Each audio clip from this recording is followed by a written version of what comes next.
Hello दोस्तों, board exam with Pankaj में आप सभी का स्वागत है। आज हम लोग 9 फिजिक्स के एक मैराथन करेंगे जिसमें बल और गति के नियम, जिसे कहते हैं इंग्लिश में force and law of motion, force and laws of motion को पूरी तरह कंप्लीट करेंगे।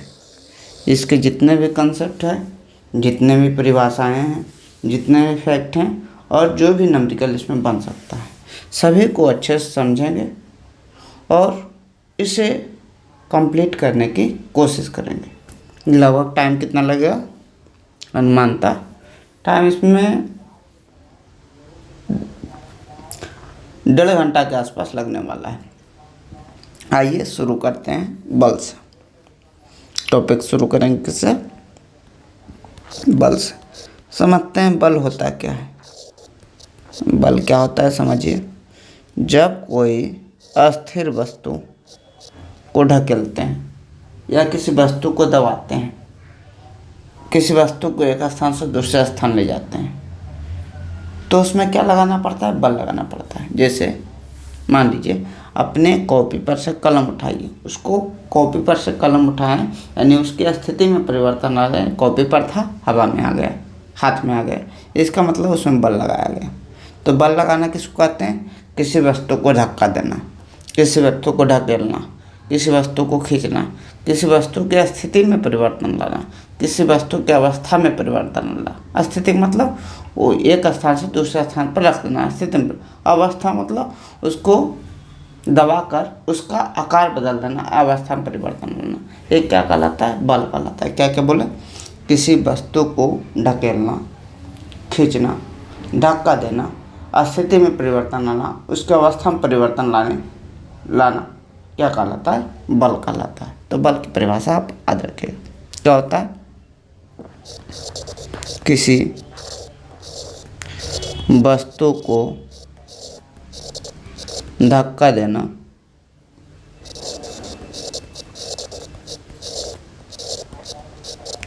खींचना,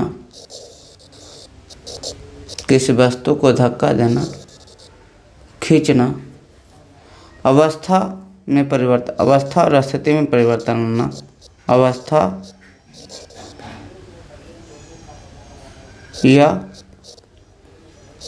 स्थिति में परिवर्तन लाने वाले कारक को, परिवर्तन लाने वाले कारक को, जिसके द्वारा परिवर्तन आता है, लाने वाले कारक को बल कहते हैं। बल कहते हैं। आपको ध्यान रखना है, किसी वस्तु को ढकेल रहे हैं, खींच रहे हैं, किसी कोई वस्तु ढकला रहा है, कोई वस्तु खिंचा रहा है, किसी वस्तु के आकार बदल रहे हैं चाप के, उसे क्या करते हैं? उसमें बल लगाकर आकार बदल रहे हैं, एक स्थान से दूसरे स्थान ले जा रहे हैं। तो ये जो करने वाला कारक है, जो एक जिसके द्वारा एक चीज़ हो रहा है, वस्तु में धक्का लग रहा है, वस्तु खिंचा रहा है, अवस्था और स्थिति में परिवर्तन आ रहा है, उसे क्या कहेंगे? बल कहेंगे। अब समझिए, छोटे छोटे कॉन्सेप्ट है, अच्छे समझ ले चलिएगा। बल जो होता है यानी फोर्स जो होता है वो 2 तरह का होता है। पहला को बोलते हैं संतुलित बल। संतुलित बल, बैलेंस फोर्स, बैलेंस फोर्स। और दूसरा को बोलते हैं असंतुलित बल, असंतुलित बल। इसको कहते हैं अनबैलेंस फोर्स या इम्बैलेंस फोर्स।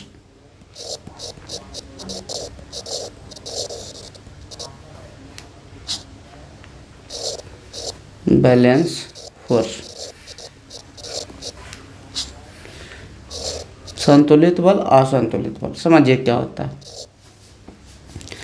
संतुलित बल जो होता है, मान लीजिए एक सतह है, इस पर एक वस्तु रखा गया है, वस्तु रखा गया है, इधर से एक आदमी खींच रहा है, इधर से एक आदमी खींच रहा है, और दोनों बराबर बल से खींच रहा है। जितना बलशाली आदमी इधर से खींच रहा है उतना ही बलशाली आदमी इधर से खींच रहा है। तो खींचने के क्रम में क्या होगा, दोनों अपना बल लगाएगा, लेकिन वस्तु की स्थिति यहाँ से ना बदलेगी नहीं, यहाँ है तो यहीं रहेगी। अगर मान लीजिए कि सतह पर कोई वस्तु है, एक आदमी इधर से बल लगा रहा है, एक आदमी इधर से बल लगा रहा है, यानी खींच रहा है, इसको खींच रहा है। अगर दोनों अलग अलग शक्ति का आदमी होगा तो क्या होगा, जिसकी शक्ति ज़्यादा होगा उधर की तरफ वस्तु खिंचा जाएगा, उधर की वस्तु खिंचा जाएगा। तो इस बल को असंतुलित बल कहते हैं, इस बल का संतुलित बल कहते हैं। क्या बोले, वैसा बल जब किसी वस्तु पर दोनों दिशा में बराबर मात्रा में लगता है तो उसे कहते हैं संतुलित बल। इससे वस्तु की स्थिति में परिवर्तन नहीं होता। दूसरा, वैसा बल जब किसी वस्तु पर दोनों दिशा में अलग अलग लगता है तो उसे क्या कहते हैं, असंतुलित बल कहते हैं। इससे वस्तु की स्थिति में परिवर्तन होता है, यानी वस्तु एक स्थान से दूसरा स्थान जाता है। तो अच्छे से याद रखेगा, जब दोनों तरफ से समान बल लगेगा संतुलित बल कहेंगे, अब जब दोनों तरफ से अलग अलग बल रहेगा असंतुलित बल कहेंगे। जब संतुलित बल रहेगा तो वस्तु की स्थिति में परिवर्तन नहीं होगा, यानी वस्तु जहाँ है वहीं रहेगा, और जब असंतुलित बल लगेगा तो वस्तु की स्थिति में परिवर्तन हो, किधर जाएगा, इधर ज़्यादा शक्ति से आपको खींचा जाएगा। तो समझ गए दोनों बल। देखिए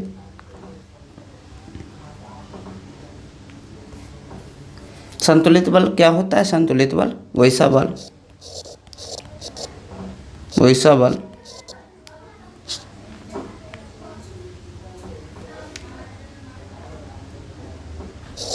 जब किसी वस्तु पर लगने वाला दो बल, जब किसी वस्तु पर लगने वाला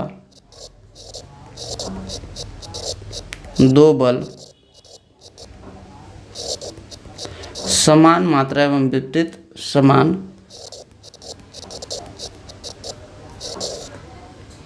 परिमाण एवं विपरीत दिशा के हों, विपरीत दिशा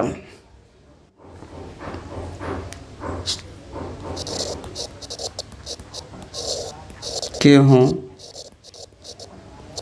तो उसे संतुलित बल कहा जाता है।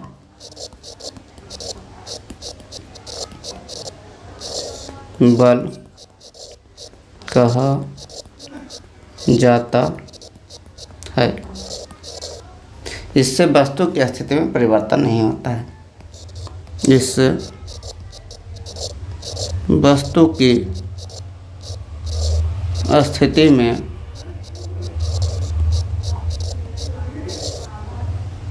परिवर्तन नहीं होता है, परिवर्तन नहीं होता है। ठीक है। असंतुलित बल किसे कहते हैं, जब किसी वस्तु पर लगने वाला दो बल जो असमान परिमाण में विपरीत दिशा के हों, जब किसी वस्तु पर लगने वाला दो बल असमान परिणाम माने बराबर नहीं हो, असमान परिणाम एवं विपरीत दिशा के हों, दिशा के हों तो उसे असंतुलित बल कहा जाता है। असंतुलित बल कहा जाता है। इससे वस्तु की स्थिति में क्या होती है, परिवर्तन होती है। इससे वस्तु की स्थिति में परिवर्तन होती है,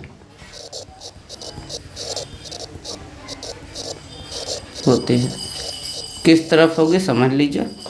एक फिगर के द्वारा समझा देते हैं कि मान लीजिए इस सतह है, इस पर एक वस्तु रखा है, इधर भी 5 न्यूटन बल से, बल का मात्रक न्यूटन है, इधर भी 5 न्यूटन से बल से खींचा गया, तो वस्तु क्या होगी, वस्तु स्थिर रहेगी। वस्तु क्या होगी, वस्तु अस्थिर रहेगी, अस्थिर रहेगी। इसे क्या कहेंगे, संतुलित बल कहेंगे। अगर दूसरा कंडीशन इसी को ले लेते हैं कि इधर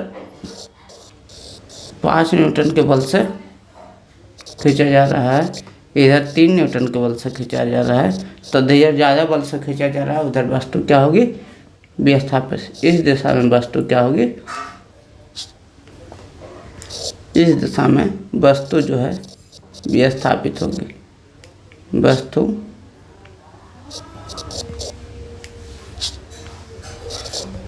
विस्थापित होगी। विस्थापित माने एक स्थान से दूसरा, विस्थापित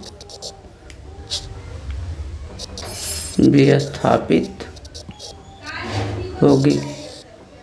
समझ में आया होगा।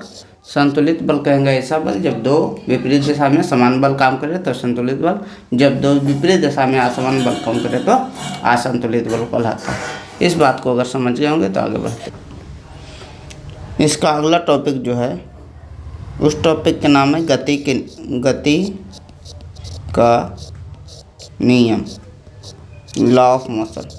एक चीज़ अच्छे से याद रखिएगा, जो चीज़ नहीं लिखे, बल का जो मात्रक होता है वो क्या होता है, न्यूटन होता है। तो यहाँ अच्छे से इस बात को याद रखिएगा, बल का मात्रक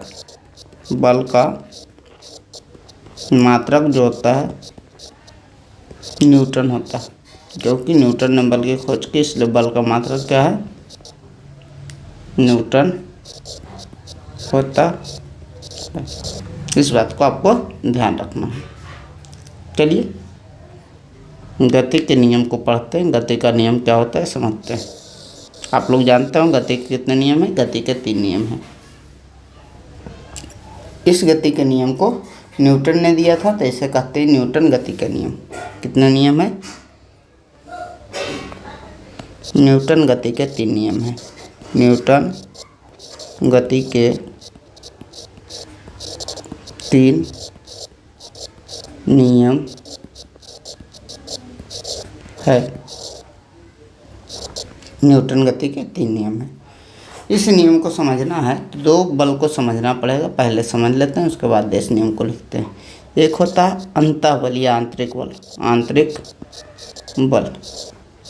एक होता है बाह्य बल, बाह्य बल। दोनों बात को समझिए अच्छे से। आंतरिक बल क्या होता है, बाह्य बल क्या होता है। मान लीजिए कोई वस्तु यहाँ रखा हुआ है, यहाँ से हम उठा के क्या किए, यहाँ रख दिए। इसका मतलब हम बल लगाएं, बाहर से बल लगाएं तो इसे बाह्य बल कहें। अगर कोई वस्तु रखी हुई है, इसमें अपने से विस्फोट हुआ, इसमें क्या हुआ, विस्फोट हुआ, ये फट गई, यह अंदर, बाहर से तो कोई बल नहीं लगा, तो अंदर से बल लगा।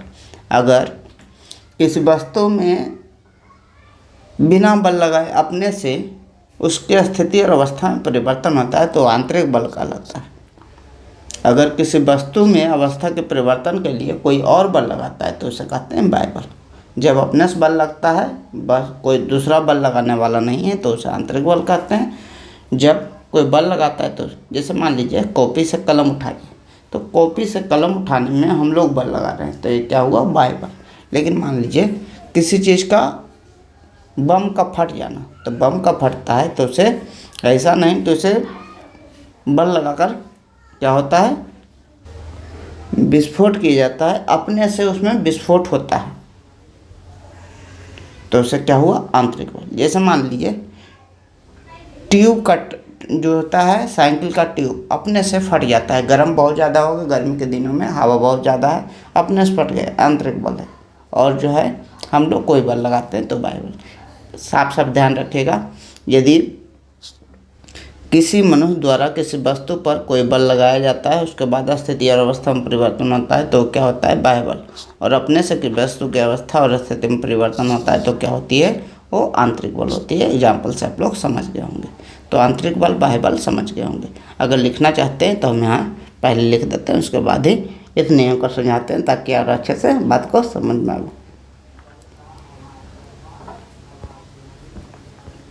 क्या बोले अभी 2 बल बोले, एक आंतरिक बल होता है, एक बाह्य बल होता है। यानी बल को फिर से 2 भाग में बांटा गया है, इंटरनल एंड एक्सटर्नल फोर्स।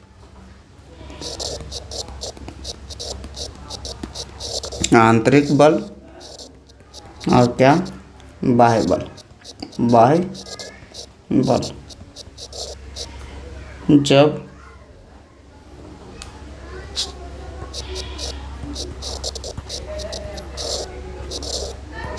किसी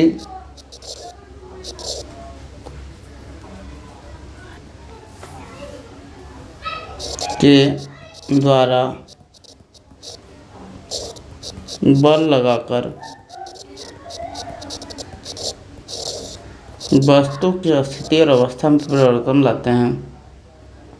वस्तु की अवस्था और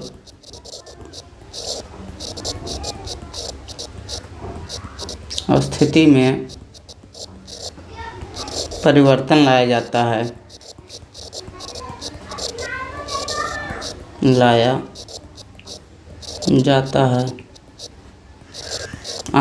बाह्य बल कहलाता है। बाह्य बल कहलाता है जब किसी वस्तु पर किसी दूसरे के द्वारा बल लगाकर अवस्था और स्थिति में परिवर्तन लाया जाता है, बाह्य बल कहलाता है। जब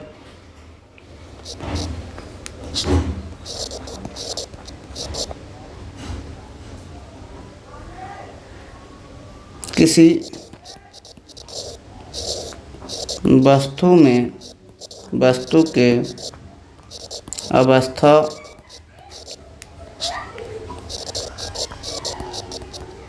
और स्थिति में परिवर्तन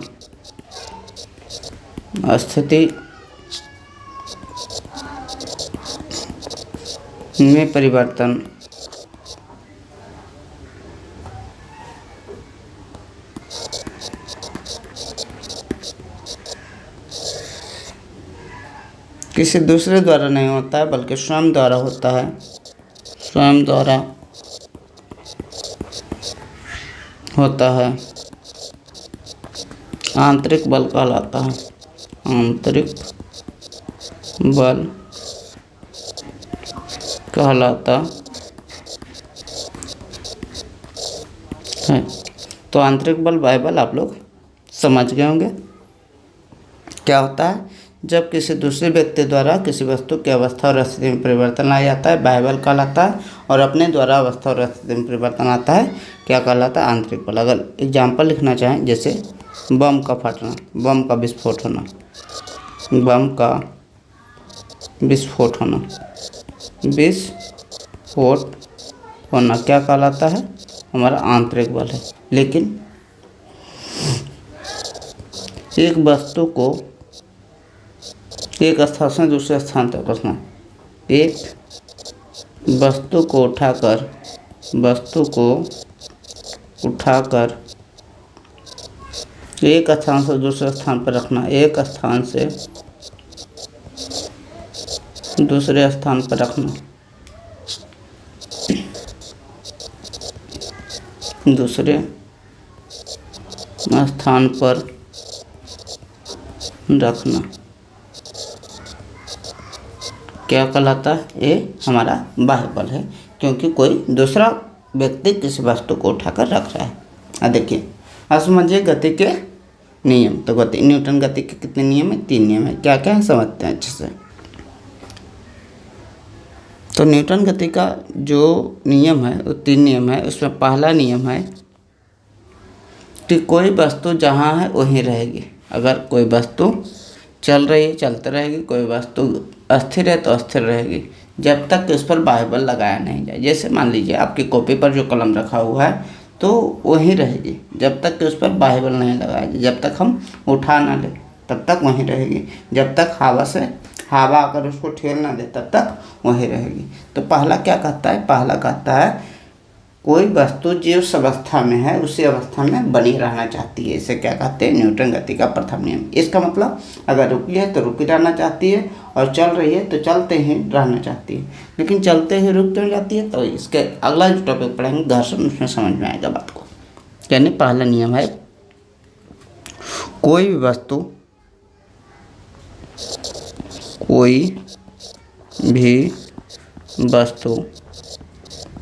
अपने स्थिति में बनी रहना चाहती है, बनी रहना चाहती है। अर्थात गतिशील वस्तु, जो गति कर रही गतिशील वस्तु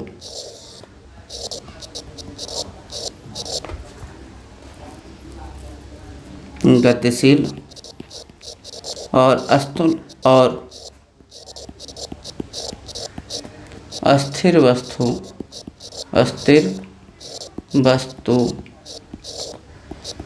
अस्थिर रहना चाहती है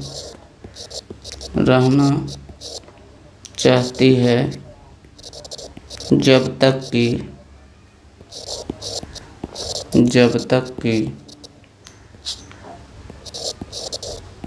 कि उस पर बाह्य बल नहीं लगाया जाए, उस पर बाह्य बल नहीं लगाया जाए,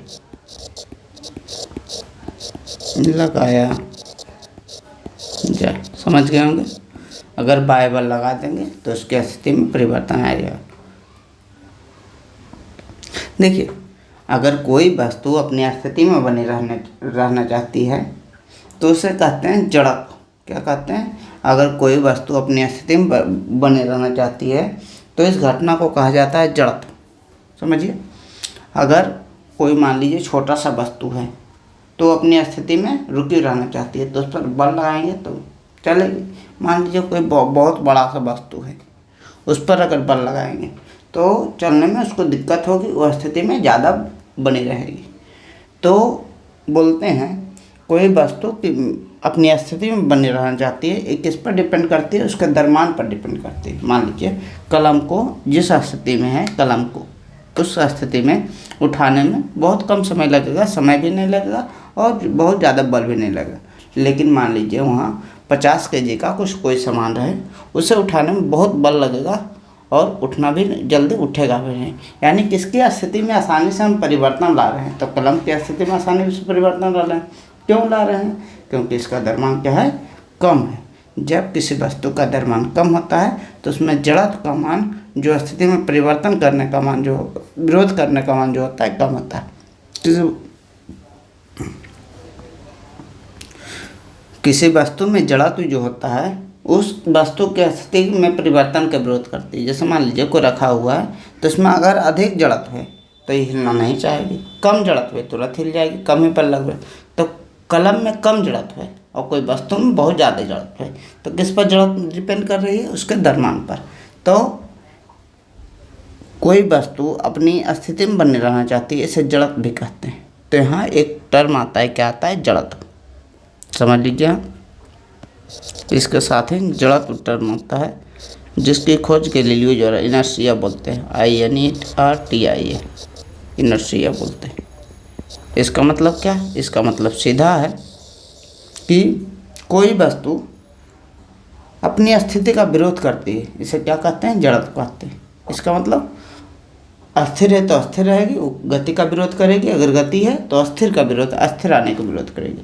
कोई वस्तु, जड़त्व किसे कहते हैं? कोई वस्तु अपने स्थिति परिवर्तन का विरोध करती है, स्थिति परिवर्तन का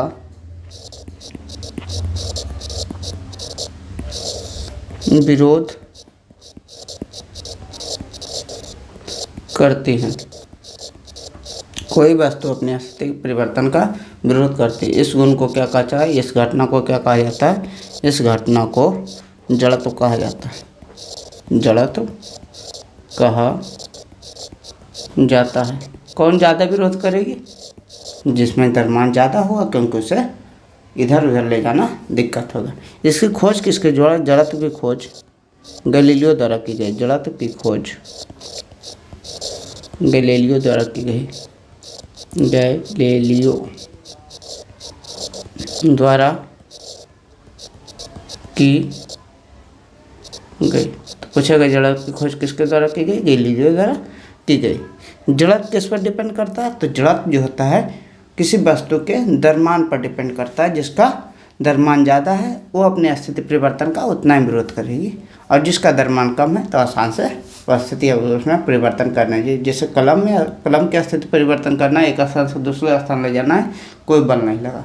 लेकिन मान लीजिए 10-20 kg का कुछ रहता तो उसमें बहुत ज़्यादा स्थिति परिवर्तन का विरोध करते, यानी ज़्यादा बल लगाना पड़ा। तो जड़त्व जो होता है, जड़त्व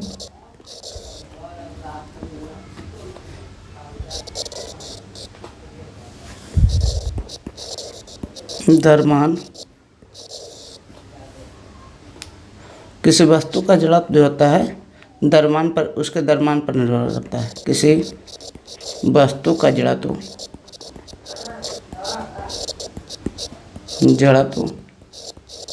उसके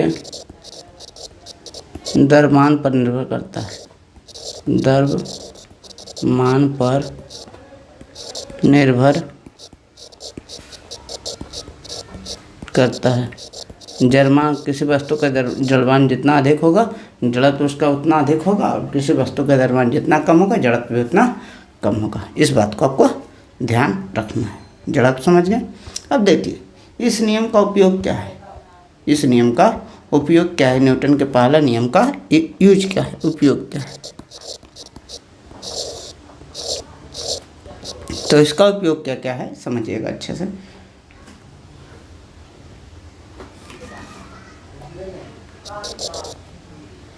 क्या होता है, जब देखते होंगे कि आप बस पर चल रहे हैं, बस पर चलते हुए आदमी आगे की ओर झुक जाता है। बस चलती बस को रुकने पर, चलती बस या गाड़ी या कोई भी गाड़ी, ट्रेन, चलती गाड़ी के रुकने पर सिर व्यक्ति आगे की ओर झुक जाता है। व्यक्ति आगे की ओर झुक जाता है, आगे की ओर झुक जाता है। समझिएगा क्यों झुकता है। चलती गाड़ी के रुकने पर व्यक्ति आगे की ओर, पहले समझिए, अगर गाड़ी चल रही है तो गाड़ी किस अवस्था में है? चलती गाड़ी है तो गतिशील अवस्था में है। अगर गाड़ी गतिशील अवस्था में है तो उसमें बैठे सभी पदार्थ हैं, व्यक्ति हैं या कोई भी चीज़ है, वो क्या किस अवस्था में? गतिशील अवस्था में। ठीक है, जब गाड़ी गतिशील अवस्था में है तो उसमें बैठे जितने भी व्यक्ति हैं वो भी गतिशील अवस्था में। जब गाड़ी रुकती है, जब गाड़ी रुकती है तो गाड़ी के जो संपर्क में हमारा है, पैर है, हमारा क्या है, पैर है, पीठ है, जो भी संपर्क में है वो तो रुक जाता है। लेकिन सर संपर्क में नहीं, इसलिए सर क्या होता है, वो गति में ही रहना चाहती है। वो सर क्या होता है, गति में ही रहना चाहती है, इसके कारण वो आगे बढ़ जाती है। क्योंकि गति, आगे बढ़ रहा था गाड़ी तो गति में। समझ रहे हैं बात को? जब गाड़ी रुकती है, देखिए इसका पूछ देगा, चलती गाड़ी के रुकने पर व्यक्ति आगे की ओर झुक जाता है। क्यों? तो एक क्वेश्चन हम लिख देते हैं, इसका आंसर क्या हो सकता है। इसका आंसर होगा, क्यों ऐसा होता है लिखेंगे, पहले स्थिति देखेंगे।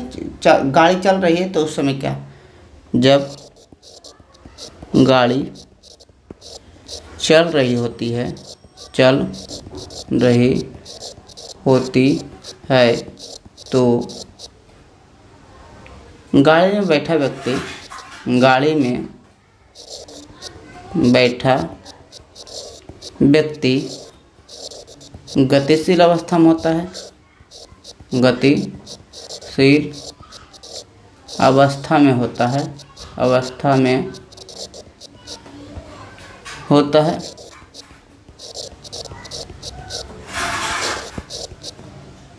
परंतु जब गाड़ी रुकती है, जब गाड़ी रुकती है तो शरीर का जो हिस्सा गाड़ी के संपर्क में रहता है, गाड़ी के संपर्क में रहता है, रुक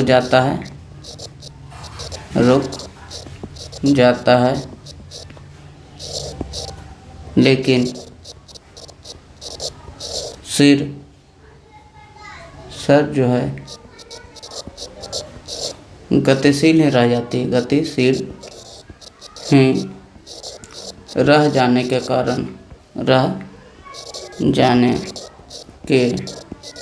कारण आगे की ओर झुक जाती है, आगे की ओर झुक जाती है। बात को समझ रहे होंगे। देखिए दूसरा कारण समझिए, पहले कारण समझाएंगे, अपने से लिखने की कोशिश कीजिएगा। दूसरा,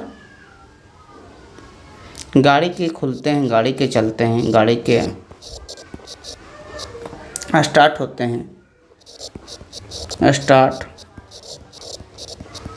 हैं,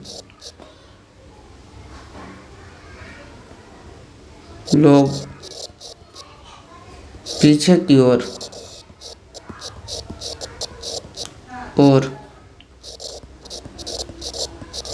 झुकते हैं। क्यों?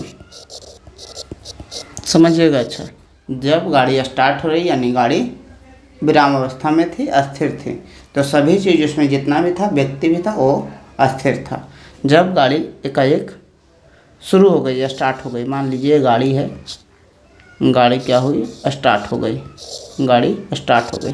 तो गाड़ी स्टार्ट हो गई तो जितना चीज़ उसमें हमारे संपर्क में था, मान लीजिए कुर्सी है, इस पर बैठा हुआ है कोई, तो जितना चीज़ इसका संपर्क में था वो तो स्टार्ट हो गई, उसमें गति आ गई। लेकिन ये सिर जो था अकेले ऐसे बैठा हुआ था, तो सिर संपर्क में नहीं था, तो स्थिर ही रहना चाहिए। तो गाड़ी तो आगे बढ़ गई, थोड़ा आगे बढ़ गई, लेकिन यही रहे तो इस प्रकार झुकता, पाछे की ओर झुकता हुआ नजर आता है। तो आप लोग समझ गए होंगे क्यों गाड़ी के स्टार्ट होते हैं लोग पाछे की ओर क्यों झुकते हैं। तीसरा, अगर कभी आम के फल और को झाड़ना होता है तो क्या करते हैं? डाली को हिलाते हैं, तो आम का फल क्या होता है? टूट जाता है। डाली को हिलाने पर, डाली को हिलाने डुलाने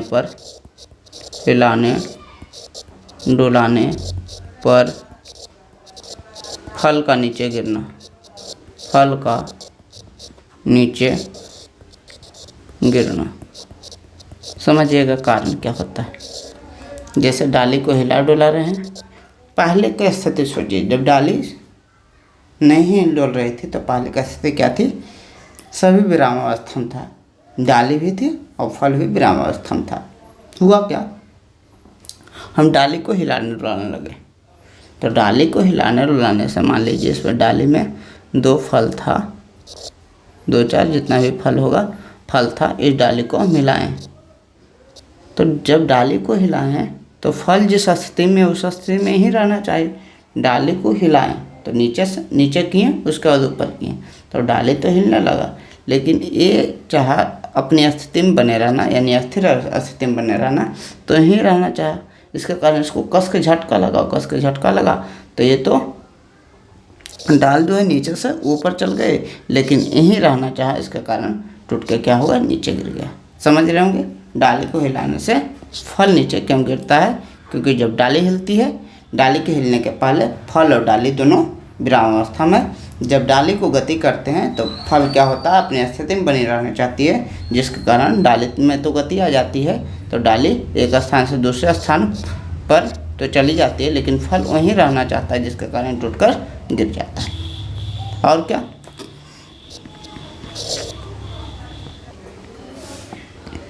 मोटे गद्दे को साफ करने के लिए, मोटे गद्दे को साफ करने के लिए उसे डंडे से पीटना, डंडे से पीटना। क्यों पीटा जाता है समझिए। कहा मोटे गद्दे को साफ करने के लिए, देखिए गद्दा जो होता है ठंडा में हम लोग उसका बिस्तर या ओढ़ना के रूप में यूज करते हैं, उसे साफ करने के लिए उस पर डंडे से पीटा जाता है। क्यों समझिए। जब हम डंडा से पीटते हैं, डंडा के पहले की स्थिति, पहले कंबल के पहले की स्थिति सोचिए, कंबल पहले अस्थिर था, ठीक है, तो पूरा कंबल अस्थिर था, डंडा भी हमारा अस्थिर, सब कुछ अस्थिर था। कंबल में जितने भी धूल कण थे सभी अस्थिर से। लेकिन जब डंडा से कंबल पर प्रहार किया गया तो कंबल में गति आ गई, लेकिन धूल कण जो है वो अस्थिर रहना चाहिए। अब सोचिए कि हाँ हमारा ऐसा कंबल है, ठीक है, धूल कण तो सगरो है, यहाँ डंडा से हम प्रहार किए, डंडा से प्रहार करने के कारण क्या हुआ, यहाँ थोड़ा धंस गया, धूल कण जो यहाँ का यहीं रह गया और कमल क्या हुआ, धंस गया। इसलिए ये जो है धूल कण जो गंदगी है वो कमल से क्या हुआ, बाहर निकल गया। लिखेंगे डंडे से पीटने के पहले कंबल एवं उसमें उपस्थित धूल कण अस्थिर अवस्था में थे। जब डंडे से कंबल पर प्रहार किया गया तो कंबल गतिशील अवस्था में आ गई, लेकिन धूल कण अस्थिर अवस्था में ही रहना चाहे, जिसके कारण वो कंबल से बाहर निकल गए और कंबल या गद्दा क्या हुआ, साफ हो गया। तो बात को समझ रहे होंगे अच्छे तरीके से। अगर लिखना चाहें, ऐसे क्वेश्चन भी आता है, तो इस प्रकार अगर क्वेश्चन कोई लिखना चाहे समझ गए तो आप आसानी से आप लिख सकते हैं। देखिए आगे चलते हैं, गति के दूसरे नियम में क्या है, गति का न्यूटन गति का दूसरा नियम, न्यूटन गति का न्यूटन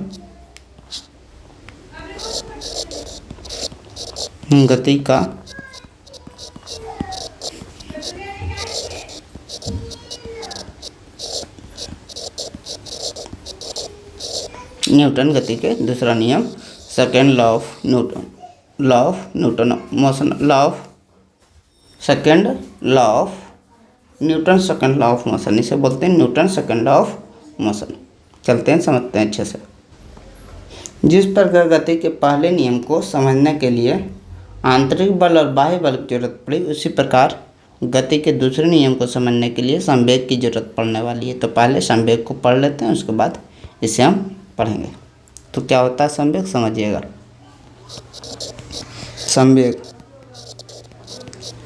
संवेग का मतलब चोट होता है। संवेग का मतलब क्या होता है, मोमेंटम अंग्रेजी में बोलते हैं। इसका मतलब जो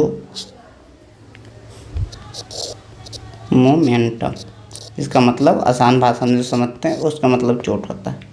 चोट कब ज़्यादा लगेगी समझिए। तो अगर किसी व्यक्ति को चोट ज़्यादा लग रही है तो कब लगेगी,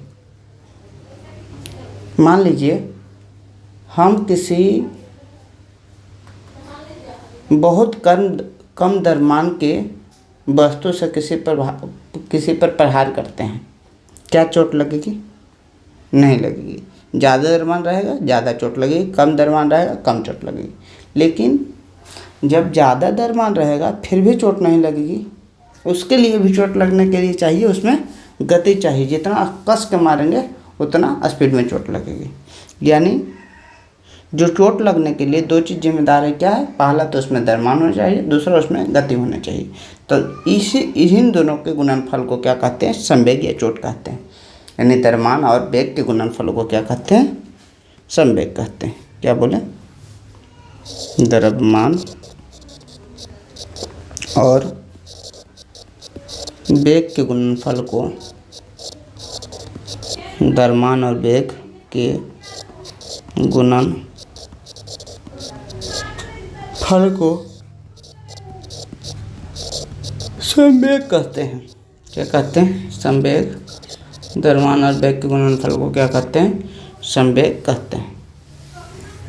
देखिए यानी संवेग बराबर क्या लिख सकते हैं, संवेग बराबर द्रव्यमान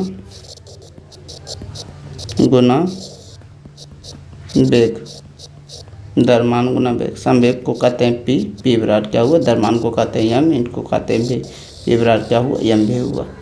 अच्छा समझिए, कोई कभी इसका मात्रक पूछ दे, मात्रक क्या होगा, तो मात्रक क्या होगा समझिए, इसका जो मात्रक होगा,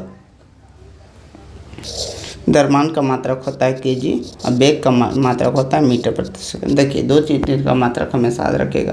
किसका? एक तो वेग का मात्रक हमेशा मीटर प्रति सेकंड, उसमें अगला चैप्टर में हम गति के चैप्टर में हम अच्छा समझाएंगे। और त्वरण का जो मात्रक होता है मीटर प्रति सेकंड स्क्वायर। अगर कोई गति का चैप्टर नहीं पढ़ें तो उसमें 1.5 घंटा 40 मिनट के आसपास का 2 वीडियो है। उस चैप्टर को पढ़ने के बाद आपको फिजिक्स 9th का फिजिक्स बहुत ही आसान लगने लगेगा। इसका संवेग का जो हुआ मात्रक क्या हुआ, यम का मतलब द्रव्यमान का केजी हुआ, और वेग का मतलब वेग का मीटर प्रति सेकंड हुआ। तो संवेग का मात्रक केजी मीटर प्रति सेकंड हुआ। अच्छे से आप इस बात को ध्यान रखिएगा। देखिए क्यों इसकी ज़रूरत पड़ी? इसकी ज़रूरत इसलिए पड़ी इसमें क्योंकि इससे संवेग का लेना देना है। न्यूटन की गति के दूसरे नियम को संवेग से, Newton second law of motion को संवेग से लेना देना है। क्या होता है, क्या कहता है Newton second law of motion? Newton second law of motion होता है किसी वस्तु में संवेग परिवर्तन के दर उस पर लगाए गए असंतुलित बल के समानुपाती होता है। क्या बोलता है? किसी वस्तु के संवेग परिवर्तन की दर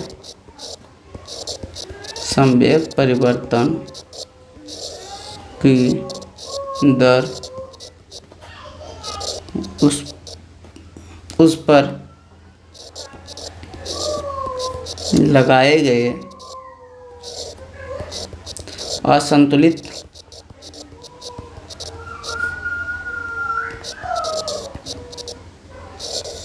बल के समानुपाती होता है।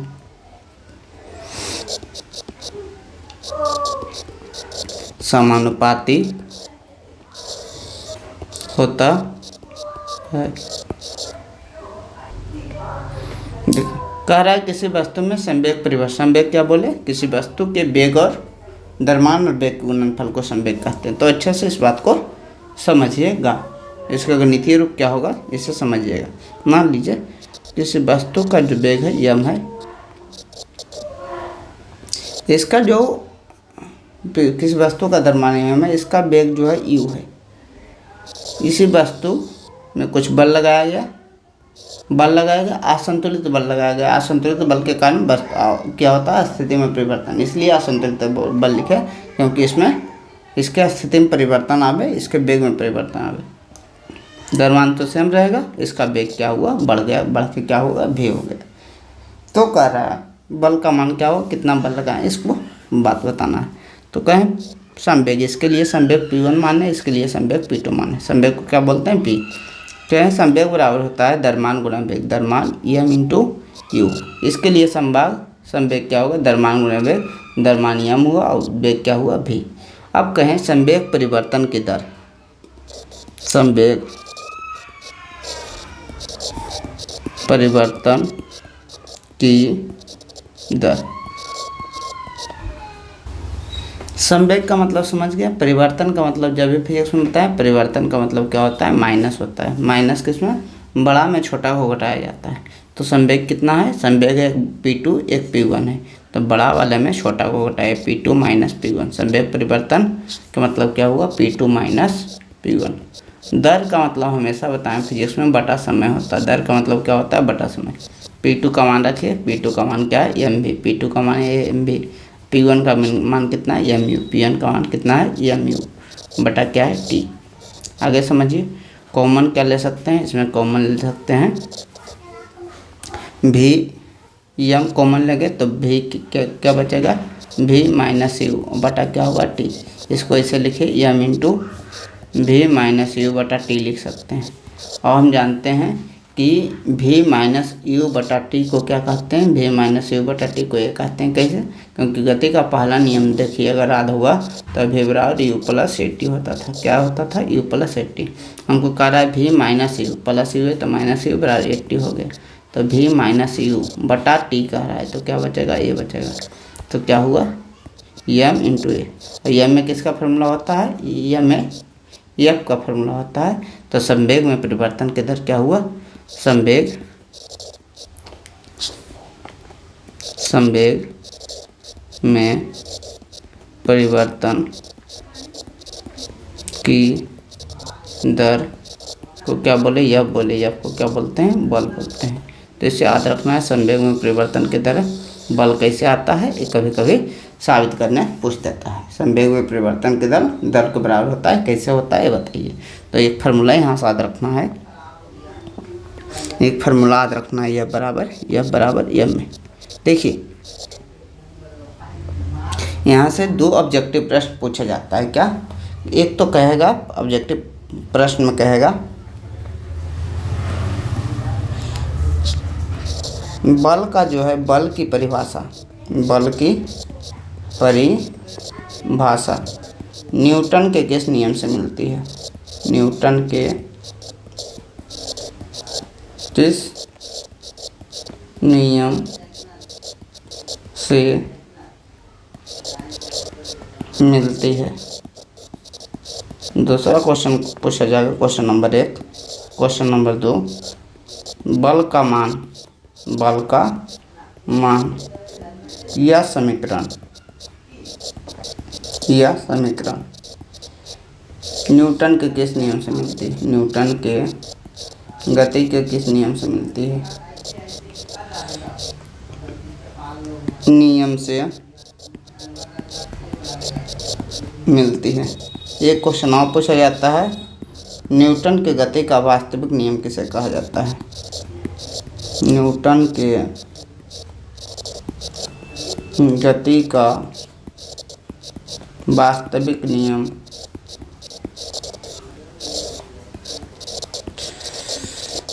किसे कहा जाता है, किसे कहा जाता है।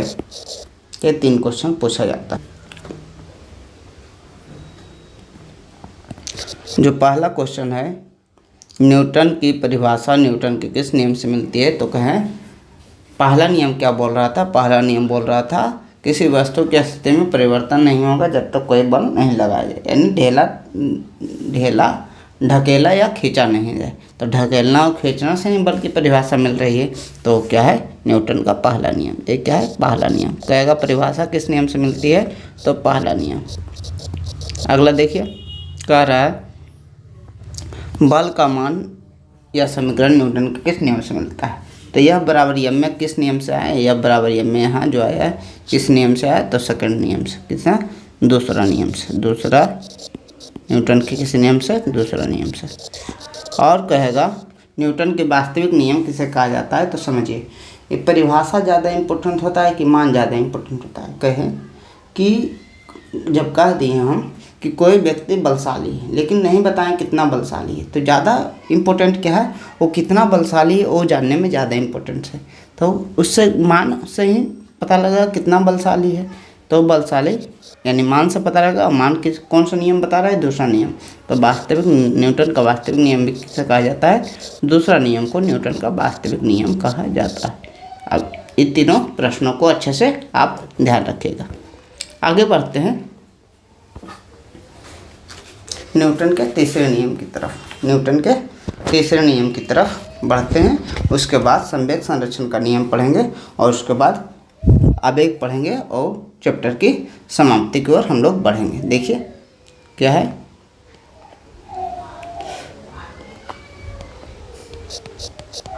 न्यूटन के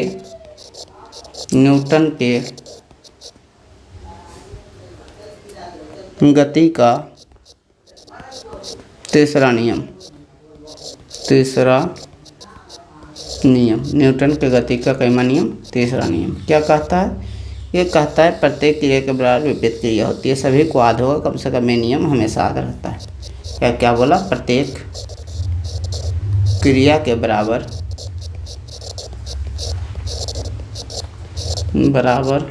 और विपरीत क्रिया होती है, प्रत्येक क्रिया के बराबर और विपरीत क्रिया होती है।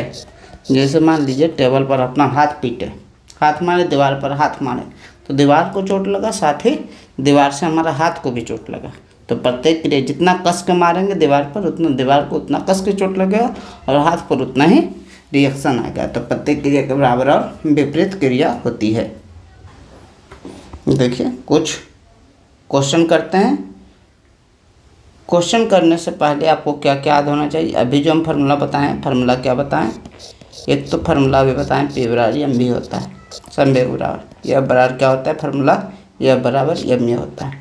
उसके पहले 2-3 फार्मूला उधर बता दीजिए। गति का समीकरण हमेशा आधारण V बराबर U प्लस AT होता है, S बराबर UT plus half AT square होता है। अगर पहले की वीडियो नहीं देखें तो कृपया उसे जरूर देख लें, तो यह पूरा अच्छे से फिर समझ में आएगा। U square plus 2S, B square U square plus 2S अगर आधा है तो आपको क्वेश्चन बनाने में बहुत ही आसानी होगी। देखिए पहला नंबर क्वेश्चन लिखते हैं, उसके बाद क्वेश्चन नंबर एग्जाम्पल नंबर पहला लिखते हैं। कह रहा है एक 5 के द्रव्यमान की वस्तु पर एक 5 kg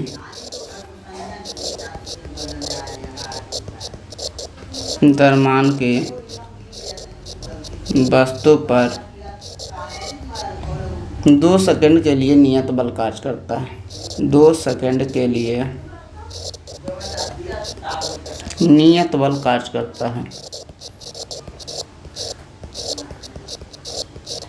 नियत बल कार्य करता है। यह वस्तु के वेग को 3 मीटर पर सेकंड से 7 मीटर पर सेकंड कर देता है। यह वस्तु के वेग को 3 मीटर पर सेकंड से 7 मीटर पर सेकंड कर देता है। ठीक है।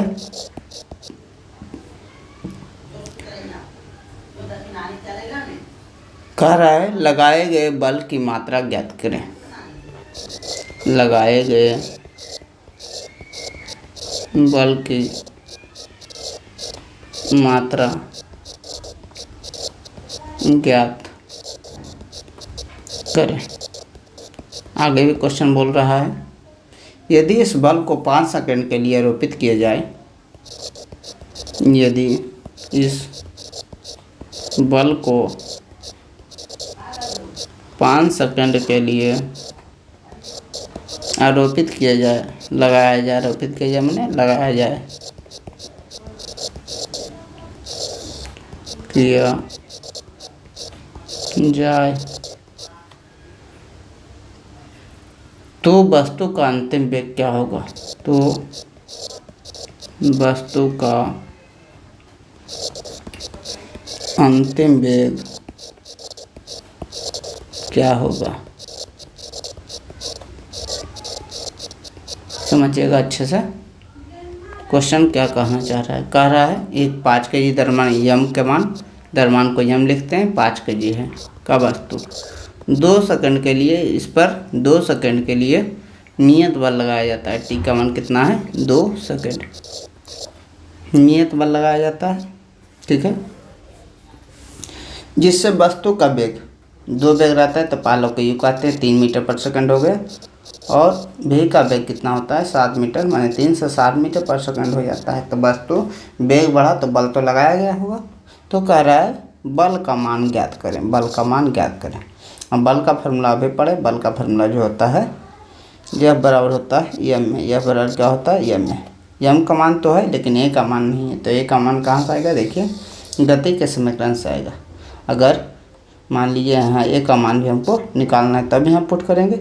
यू भी ए टी, भी बराबर यू प्लस ए टी लग सकता है, गति का पहला समीकरण लग सकता है, क्योंकि हमको ए का मान निकालना है। देखिए ए का मान कैसे निकलेगा, भी का मान कितना है, भी का मान 7 है, यू का मान 3 है, प्लस ए का मान निकालना है, टी का मान कितना है 2 है। तो 7 प्लस 3 है तो -3 बराबर 2 इंटू ए, 2a हो गया। 4 बराबर क्या हुआ 2a, तो ए का मान कितना हुआ, ए का मान 2 हो गया। ए का मान कितना है 2 मीटर प्रति सेकेंड स्क्वायर, त्वरण का मात्रा मीटर प्रति सेकंड स्क्वायर होता है। यम का मान कितना है 5 दिया हुआ है, ए का मान कितना है 2 आया, 5 दूना 10 और इसका मात्रा क्या होता है न्यूटन होता है, 10 न्यूटन बल का मान आ गया। पहला पार्ट तो हुए। कह रहा है यदि इस बल को 5 सेकंड के लिए आरोपित किया जाए, कितना कह रहा है, द्रव्यमान तो उतना ही है, द्रव्यमान उतना ही है, कितना 5 kg, ठीक है। टाइम जो अभी कर रहा है, टाइम जो है 5 सेकंड के लिए आरोपित किया जाए, टाइम रहा कितना है 5 सेकंड। यू का मान जैसे शुरू हुआ होगा यही बोल रहा है, देखिए यदि इस बल को 5 सेकंड के लिए आरोपित किया जाए, यू का मान तो ही होगा जो शुरू में दिया था, कितना 3 मीटर प्रति सेकंड। लेकिन कह रहा है भी का मान निकालना है, यानी अंतिम वेग निकालना है, तो अंतिम में भी का मान निकालना पड़ेगा। ए का मान आया हुआ, ए का मान कितना है 2 मीटर प्रति सेकंड स्क्वायर। देखिए बी का मान लगा दीजिए, भी बराबर यू प्लस 80 सही है। यू का मान हमको पता है 3 प्लस ए का मान पता है, ए का मान कितना है 2, टी का मान 5, 5 दूना 10, 3 प्लस 10 कितना हुआ 13 मीटर प्रति सेकंड। हमारा कितना बी का मान आ गया। आगे बढ़ते हैं, देखिए दूसरा क्वेश्चन की तरफ।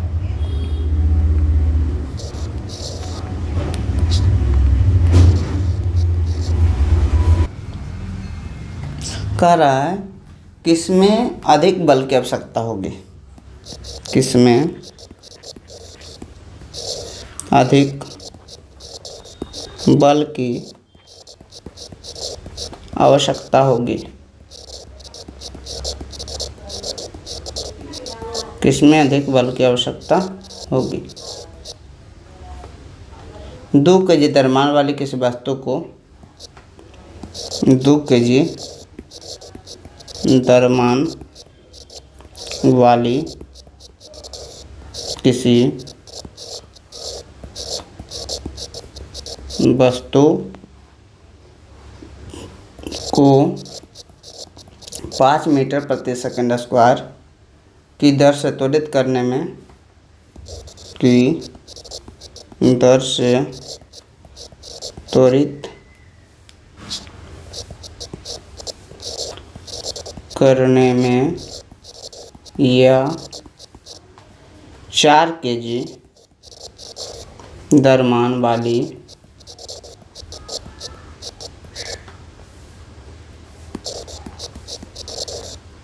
वस्तु को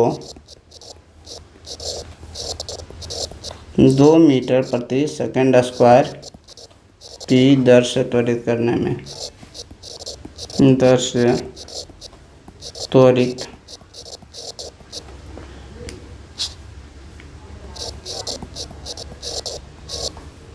करने में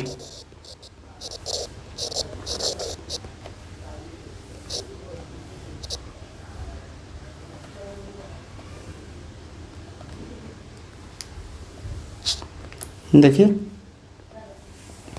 कह रहा है किसमें अधिक बल की आवश्यकता होगी, तो इसे सॉल्व करते हैं। बल बराबर क्या फार्मूला होता है, बल बराबर जो फार्मूला होता है यह बराबर क्या है फार्मूला है यह में। पहला कंडीशन क्या है बता दिए। पहला कंडीशन है, कह रहा है हमारा 2 kg वस्तु है, हम का मान क्या है m1 मान लेते हैं 2 kg वस्तु है, तो कितना a1 का मान कितना है 5 मीटर प्रति सेकंड स्क्वायर। ये पहला केस है। दूसरा केस क्या कह रहा है, जो वस्तु है वो 4 kg का और त्वरित करना है 2 मीटर प्रति सेकंड। दोनों कंडीशन में एफ का मान एम में होगा। F1 पहले निकालते हैं, m1 a1 करके, m1 का मान 2 गुने 5 कितना 10 न्यूटन का बल यहाँ आएगा, ठीक है। यहाँ निकालते हैं F2, तो F2 का मान m2 a2 होगा, m इंटू ए, तो 4 गुना 2 कितना होगा 8 न्यूटन। किसमें अधिक बल लगेगा समझ रहे हैं, पहला में अधिक बल की आवश्यकता होगी। अतः पहली स्थिति में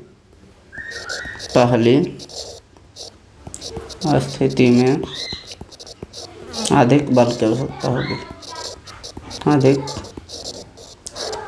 बल की आवश्यकता होगी।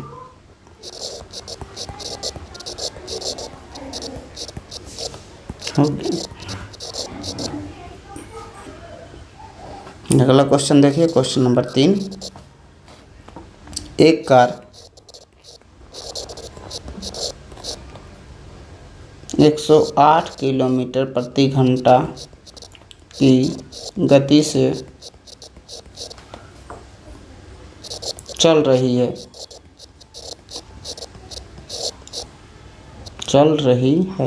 ठीक है, और ब्रेक लगाने के बाद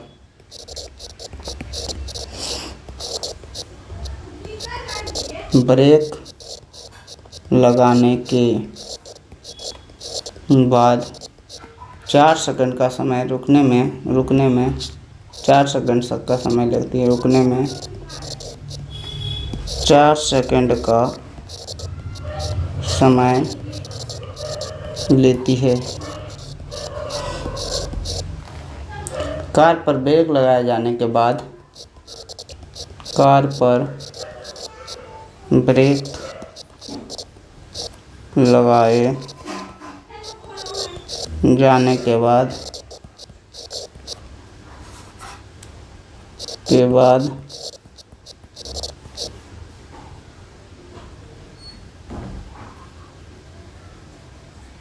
लगने वाले बल की गणना करें।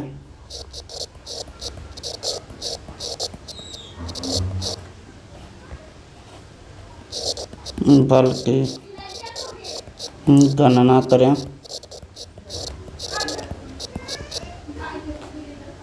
कार का यात्रियों सहित कुल द्रव्यमान 1000 kg है। कार का यात्रियों सहित कुल द्रव्यमान जो है, कुल द्रव्यमान 1000 kg। देखिएगा अच्छे से, क्वेश्चन कह रहा है कि एक कार है जो 108 किलोमीटर प्रति घंटा की रफ्तार से चल रही है, गति से चल रही है। जब भी बोले फार्मूला लगाएंगे तो अगले वीडियो में हम बताए थे, उसे एसआई मात्रक में बदलते हैं तो मीटर पर सेकंड में बदलना पड़ेगा। तो 108 1 किलोमीटर में 1000 मीटर होता है। कितना होता है? 1000 मीटर। और 1 घंटा में 3600 सेकंड होता है। 1 घंटा में कितना? 60 मिनट और 60 सेकंड, तो 3600 सेकंड। 2 शून्य गया, ये 18 जाएगा, ये कितना? 5 से जाएगा।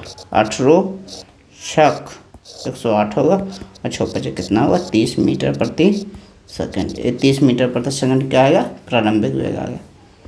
आगे क्या कर रहा है? ब्रेक लगाया जाता है रुकने में 4 समय का ब्रेक लगाया जाता है रुकने में कितना सेकंड का समय लेती है? 4 सेकंड। अगर रुक जाती है तो वेलोसिटी कितना होगा? वेलोसिटी अंतिम वेग कितना होगा? 0 हो जाएगा, ठीक है। कार पर लगाए जाने वाले बल की गणना करें, यानी एफ का मान पूछ रहा है। यदि कराए कार पर ब्रेक लगाने के गणना करना है, बल की गणना करना है। कार का यात्रियों समेत कुल द्रव्यमान जो कितना है? यम का मान जो है 1000 kg है, 1000 kg। तो यह बराबर यम में चाहिए। यम का मान तो है लेकिन ए का मान नहीं है, तो ए का मान निकालने के लिए क्या करना पड़ेगा? हमारे पास भी है, यू है, ए है, टी है। पहला समीकरण सोचिए, वी बराबर यू प्लस ए टी लग जाएगा। तो क्या लगाएंगे? वी बराबर यू प्लस ए टी। क्यों लगा दिए? क्योंकि हमारे पास यू है, हमारे पास भी है, हमारे पास टी, हमारे पास ए नहीं है, ए की ज़रूरत है, तो ये यहाँ से निकल जाएगा। लगाइए, भी का मान कितना है? 0 है, यू का मान कितना है? 108 है, ए का मान निकालना है, टी का मान कितना है? 4 सेकंड है। -108 होगा बराबर 4 होगा, 4 × ए, इसको काटेंगे कितना होगा? 54, 27 दूना 54। ए का मान कितना है? ए का मान माइनस में आ गया 27 मीटर प्रति सेकंड। देखिए कह रहा है बल का मान ज्ञात करना है। बल का मान क्या होता है? यह बराबर यम में होता है। एफ का मान यम का मान कितना? 1000 है। 1000 गुना माइनस का 27 है, मतलब माइनस का 27,000 न्यूटन। माइनस क्यों है? माइनस का मतलब बल लगा रहे हैं, तो बल लगा रहे हैं तो गति के विपरीत दिशा में। अगला भी बताए थे, जब ब्रेक लगाते हैं तो ऋणात्मक त्वरण होता है जो बताता है, माइनस बता रहा है गति के विपरीत दिशा में बल लगा। तो बल क्या है, निगेटिव बता रहा है कि बल जो है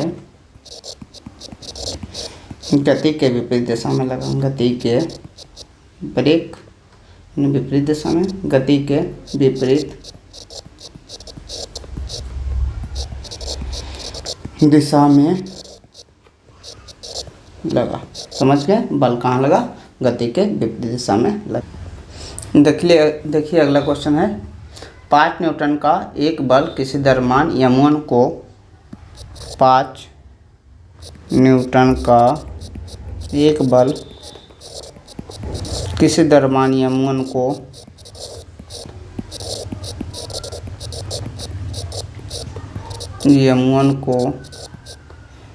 10 मीटर प्रति सेकंड स्क्वायर का त्वरण देता है,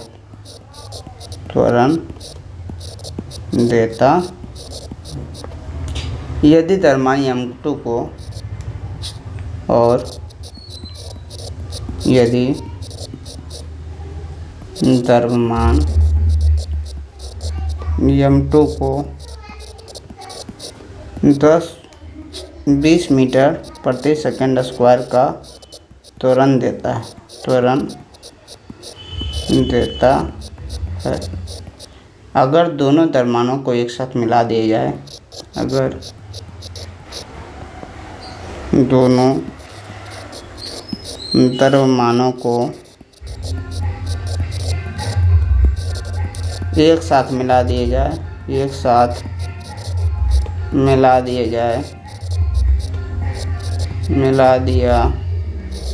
जाए तो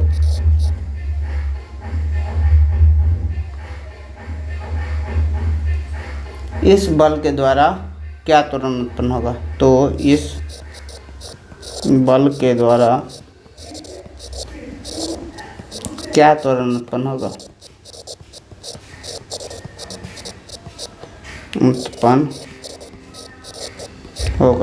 समझिएगा अच्छे से, क्वेश्चन अच्छा है। कह रहा है 5 न्यूटन का एक बल, यह का मान कितना है, 5 न्यूटन है। m1 द्रव्यमान पर कितना, m1 द्रव्यमान है, इस पर जो है पता नहीं m1 कितना है, इस पर जो त्वरण उत्पन्न कर रहा है 10 मीटर प्रति सेकंड स्क्वायर का कर रहा है, ठीक है। और यही द्रव्यमान दूसरा कंडीशन में कर रहा है, और यही द्रव्यमान माने यही बल जो है m2 द्रव्यमान पर 10 मीटर का 20 मीटर प्रति सेकंड स्क्वायर का त्वरण उत्पन्न कर रहा है। m1 m2 का मान नहीं पता है, लेकिन यह बराबर क्या होगा, m इंटू ए होता है, m1 है तो m1 इंटू ए, 5 बराबर 5 न्यूटन है। m1 का मान नहीं पता, लेकिन ए का मान पता है, कितना है, 10 है। यहाँ से m1 का मान निकालेंगे तो 5 बटा क्या होगा, 10, और 5 बटा 10 का मतलब क्या हुआ, m1 का मतलब 0.5 kg हमारा द्रव्यमान आ गया। अगला देखिए, जब बराबर m में होता है, यहाँ m2 है, m2 इंटू ए होगा, यह बराबर 5 है। m2 का मान नहीं पता, लेकिन ए का मान कितना है, 20 पता है, तो m2 का मान यहाँ से निकालेंगे तो 5 गुना 20 है तो भागा 20 जाएगा, 5 बटा 20 को भागा देंगे तो कितना आएगा, 0.25 kg आ जाएगा। इसको जोड़ना आता होगा, 0.5 और 0.25 इस प्रकार जोड़ते हैं तो कितना होगा, 0.75 होगा। कितना kg होगा, 0.75 kg होगा। कह रहा है, एक क्वेश्चन में कह रहा है कि अगर दोनों द्रव्यमानों को एक साथ मिला दिया जाए, अगर दोनों द्रव्यमानों को एक साथ मिला दिया जाता है, मिला दिया जाए तो जो बड़ा वाला द्रव्यमान होगा वो कितना होगा, पहला द्रव्यमान कितना है, m1 है, दूसरा द्रव्यमान क्या है, m2 है, तो 0.5 और प्लस 0.25 जोड़ेंगे 0.75 kg हो जाएगा। इसके द्वारा कितना त्वरण उत्पन्न होगा, तो फिर यह बराबर m इंटू ए फॉर्मूला लगाएगा, यह बराबर कितना, 5 न्यूटन ही है, m का मान यहाँ आ गया है कितना, 0.75 इंटू ए का मान निकालना है, कितना त्वरण लगेगा इसका मान निकालना है, तो ए का मान कितना होगा, 5 बटा 0.75। इसको क्या करेंगे, ऊपर करेंगे तो 1 के बदले 1 और 2 अंक है तो 2 शून्य। 25 से काटेंगे 3, 25 से काटेंगे 4, 5 का कितना होगा 20/3, यानी 6.6 मीटर प्रति सेकंड स्क्वायर का त्वरण उत्पन्न होगा। ये हमारा आंसर हुआ। अगला क्वेश्चन की तरफ चलते हैं। क्वेश्चन नंबर 5 जो है वो क्या कह रहा है एक लंबी मेज पर सीधी रेखा में, एक लंबी मेज पर सीधी रेखा में, एक लंबी मेज पर सीधी रेखा में जा रही 20 ग्राम द्रव्यमान की गेंद का वेग, समय ग्राफ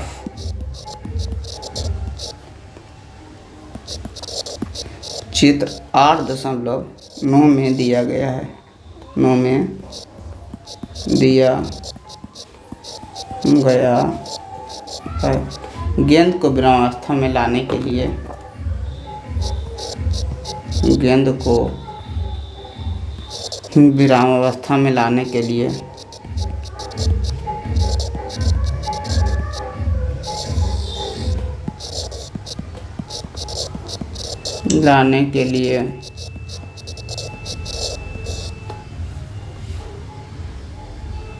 मेज द्वारा कितना बल लगाना होगा। मेज द्वारा कितना बल लगाना होगा। ऐसे समझिए, क्योंकि ग्राफ जो सिखाए थे उसका बेस में जाने वाला है। क्या दिया हुआ है, जो फिगर दिया हुआ है 8.9 में जो कहा, वो फिगर जो दिया हुआ है इस प्रकार दिया हुआ है। यहाँ 10 है, यहाँ 10 है, यहाँ जो है 20 है, यहाँ वेग है v है, यहाँ टाइम है समय t है, यहाँ 20 है। इस प्रकार ऐसे मिला दिया है इसको। ठीक है, कह रहा है एक लंबी मेज पर सीधी रेखा में 20 ग्राम की गेंद है, जो वेग समय जिसका ग्राफ दिया हुआ है, विरामावस्था में लाने में इसे कितना बल लगाना पड़ेगा, यानी आप कमान पूछ रहा है। पूछ तो रहा है एफ का मान। तो यह बराबर फार्मूला क्या होता है, यह बराबर फार्मूला आता है एम इंटू ए। फार्मूला क्या होता है, एम इंटू ए। एम का मान दिया हुआ, ए का मान ग्राफ से हमको निकालना पड़ेगा। देखिए हमारे पास त्वरण का जो फार्मूला होता है, पहला अगर इसके पहले किए होंगे तो त्वरण बराबर होता है वेग बटा समय। हमको त्वरण ही निकालना है, त्वरण का मतलब ये निकालना है। तो वेग बटा समय, वेग बटा आता था, भाग को समझते थे। भाग का मतलब क्या होता था, ढाल। और ढाल का मतलब क्या बताए थे, ऊंचाई बटा आधार बताए थे। तो त्वरण जो होगा क्या होगा, वेग और समय की ढाल होगा। अगर इस बात को नहीं समझ पा रहे हैं तो उस वीडियो में जाकर ग्राफ का सेक्शन देखें, जो गति के वीडियो में बताए थे। ऐसे त्वरण बराबर वेग बटा समय हुआ। भागा आया तो वेग और समय के बीच का ग्राफ है। भागा का मतलब क्या होता है, ढाल निकालते हैं। ढाल का मतलब क्या होता है, ऊंचाई बटा समय। तो पहले तो इस बात को लिखेंगे, वेग और समय के बीच का ढाल जो होता है त्वरण होता है। क्या होता है, त्वरण वेग और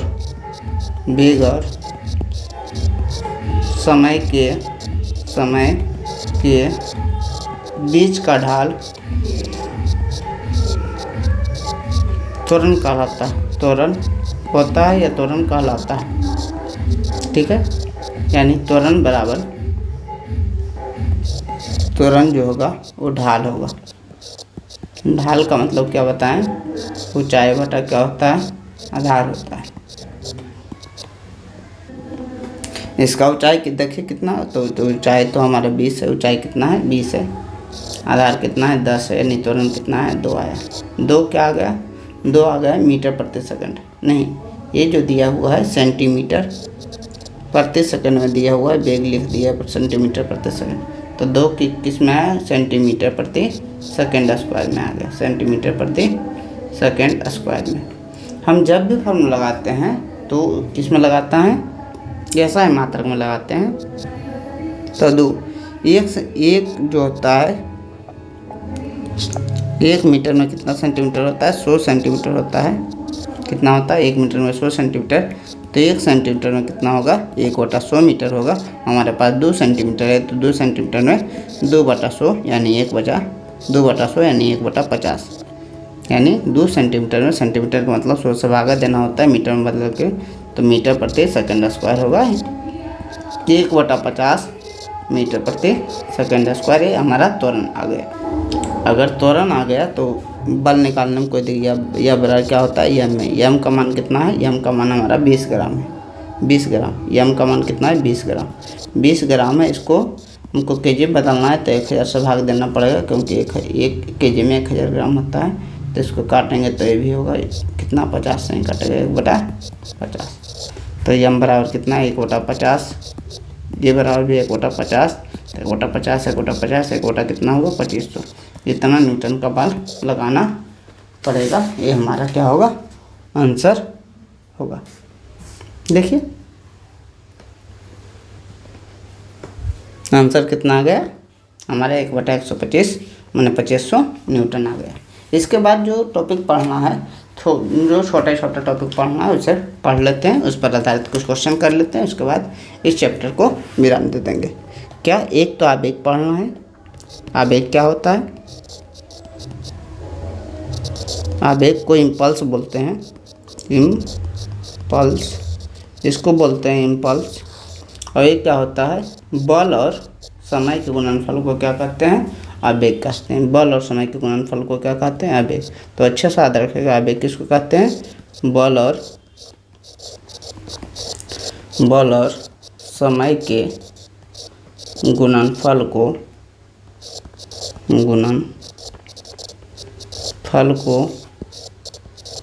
आवेग कहते हैं। बल और समय के गुणनफल को क्या कहते हैं, आवेग। इस पर आधारित कोई क्वेश्चन अगर आता है तो किस प्रकार आएगा समझ लीजिए। यदि एक वस्तु पर 5 न्यूटन का बल 3 सेकंड के लिए लगता है,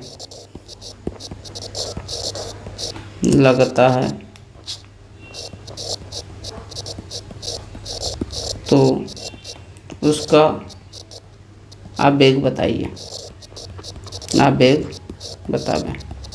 समझिएगा अच्छे से।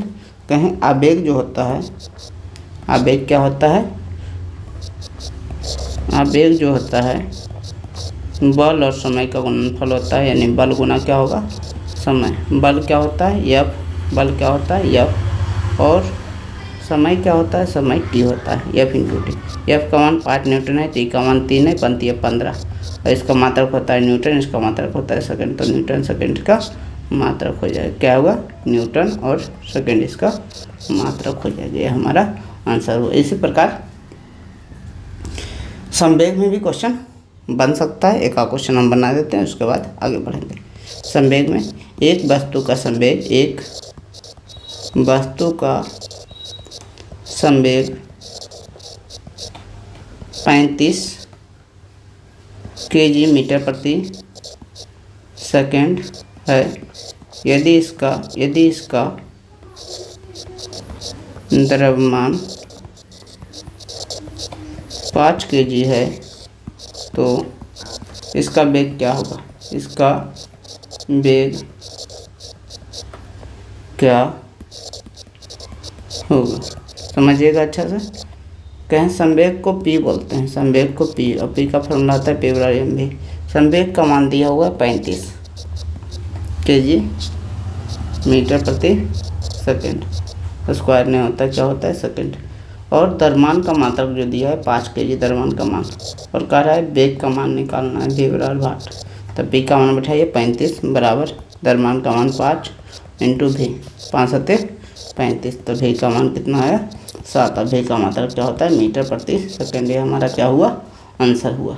इसके बाद इसमें जो टॉपिक है, एक टॉपिक है संवेग संरक्षण का नियम। अच्छे से 10 मिनट में लगभग ख़त्म होगा। क्या टॉपिक का नाम है? संवेग संरक्षण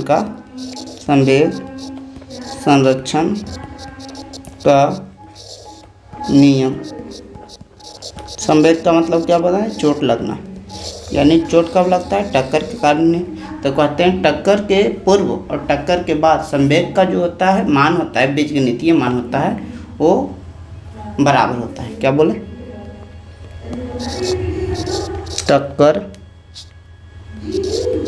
टक्कर के पूर्व एवं टक्कर के पश्चात, टक्कर के बाद संवेग का बीजगणितीय मान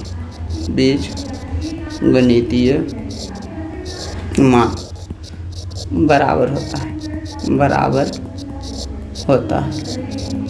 इसे संवेग संरक्षण का नियम कहा जाता है। इसे क्या कहा जाता है? संवेग संरक्षण का नियम कहा जाता है। नियम कहा जाता है। जैसे कहें, मान लीजिए दो वस्तुएं, ये m1 है, इसका वेग v1 है, m2 है, इसका वेग v2 है। तो जो वस्तु बनेगा m1 प्लस m2 दोनों मिल कर बनेगा, इसका वेग क्या होगा?